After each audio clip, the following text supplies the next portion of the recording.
మీరందరూ అతను కొడుతున్నారంటే మీ మధ్య ఏవో గొడవలు ఉండొచ్చు, ఓకే. కానీ నా ఎదురుగా ఒక నరికి చంపుతుంటే చూస్తూ ఊరుకుని ఆ తర్వాత నేను ఆపలేకపోయిన టెన్షన్ పట్టడం నాకు ఇష్టం ఉండదు. కొట్టింది చాలు, అతను వదిలేయండి. నువ్వెవడరా? లేకపోతే నువ్వు చేస్తావు. రేయ్, వదిలేయమని చెప్పాను కదరా, అర్థం కాలా? ఏంట్రా అర్థం?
ముందు మీరు హైదరాబాద్కి వచ్చేయండి రా.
దేవుడి దయ వల్ల నీకేమవ్వకుండా బ్రతికి బయటపడ్డావు.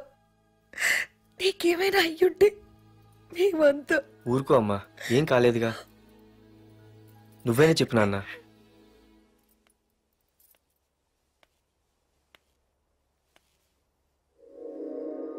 ఇప్పుడు ఎలా ఉంది బాబు? పర్వాలేదు, బాగానే ఉంది. ఎవర్రా అయినా? నానా ఆయన నా పేరు వరదరాజులండి. నన్ను కాపాడిపోయే మీ అబ్బాయికి ఇలా జరిగింది. నన్ను క్షమించండి. మీకు ముఖ్యమైన విషయం చెప్పాలి.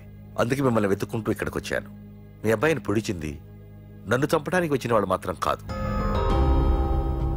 నీకెవరితో ఏ గొడవలు ఉన్నాయో నాకు తెలియదు, కానీ నిన్ను చంపడానికి మాత్రం తీవ్రమైన ప్రయత్నం జరుగుతుంది. వాడు నన్ను చంపడానికి వస్తే నన్ను నిన్నెందుకు పొడుస్తారు? ఆలోచించండి. ఏమైనా నన్ను కాపాడావు, నిన్ను మర్చిపోలేను. జాగ్రత్త బాబు. అలాగే వస్తానండి. అతను చెప్పింది కరెక్టేరా. వాళ్ళెవరో ఖచ్చితంగా నిన్ను చంపడానికే వచ్చారు. అంత విరోధులు ఎవరున్నారా నీకు? ఇంకెవరు అంకుల్? రఘునాథే ఉంటాడు. రే, ఏం మాడుతున్నావురా? నిజంరా, వాళ్ళ అమ్మాయిని ప్రేమిస్తున్నాను కానీ ఒప్పేసుకుంటే ఏంటో ఎయిత్ వండరు అనుకున్నాను. ఈ డబ్బు అన్న ప్రతి తండ్రి చేసే పనే కదా ఇది. వాళ్ళ అమ్మాయి ఆనందం కోసం ఒప్పుకున్నట్టు నటించాడ్రా. అవకాశం చూసి నీ అడ్డు లేకుండా చేయాలని ట్రై చేస్తున్నాడు. అందుకేరా ఎవరికి అనుమానం రాకుండా అమెరికా చెక్కేశాడు. ఏంట్రా అసలు ఏం జరిగిందో తెలుసుకోకుండా? ఏంట్రా తెలుసుకునేది? ఈ వైజాగ్ సిటీలో ఒక్క ఫోన్ కాల్ తో ప్రాణాలు తీసే బ్యాక్ డ్రాప్ ఉన్న వ్యక్తిరా ఆ రఘునాథ్.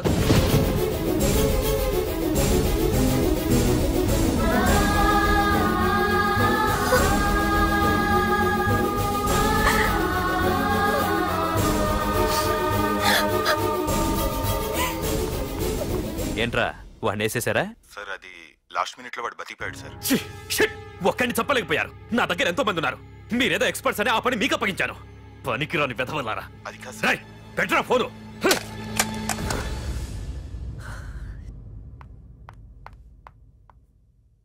ఏ బుజ్జికన్నా రారా. ఏమైందిరా అలా ఉన్నావు? డాడీ, పార్థు నీకు నిజంగా నచ్చాడా? ఏంట్రా అలా అడిగావు? పార్థు మీద మర్డర్ అటెంప్ట్ జరిగింది. పార్థు మీద మర్డర్ అటెంప్టా? ఎవరు చేశారు? అందరూ నువ్వే చేయించావంటున్నారు. నువ్వు నమ్ముతున్నావా?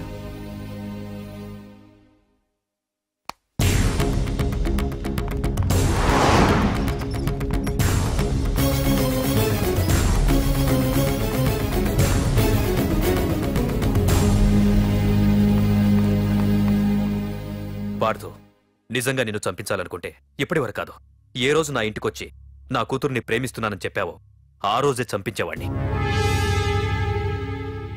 ఇంతకుముందే చెప్పాను, ఎప్పుడైతే నా కూతురు మనసులో నువ్వు ఉన్నావని తెలిసిందో అప్పుడే నా అల్లుడివైపోయావు.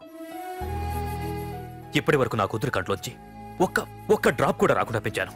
ఫస్ట్ టైం నీకోసం కన్నీళ్లు పెట్టుకుని నా దగ్గరికి వచ్చింది.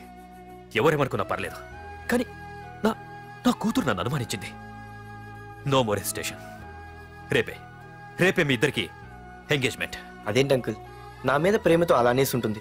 మీరు కూడా? లేదు పార్థు, అదన్నదని కాదు. నా చిట్టి తల్లిని పెళ్లి కూతురుగా చూసుకోవాలని నాకు తొందరగానే ఉంది. ఓకేనమ్మా?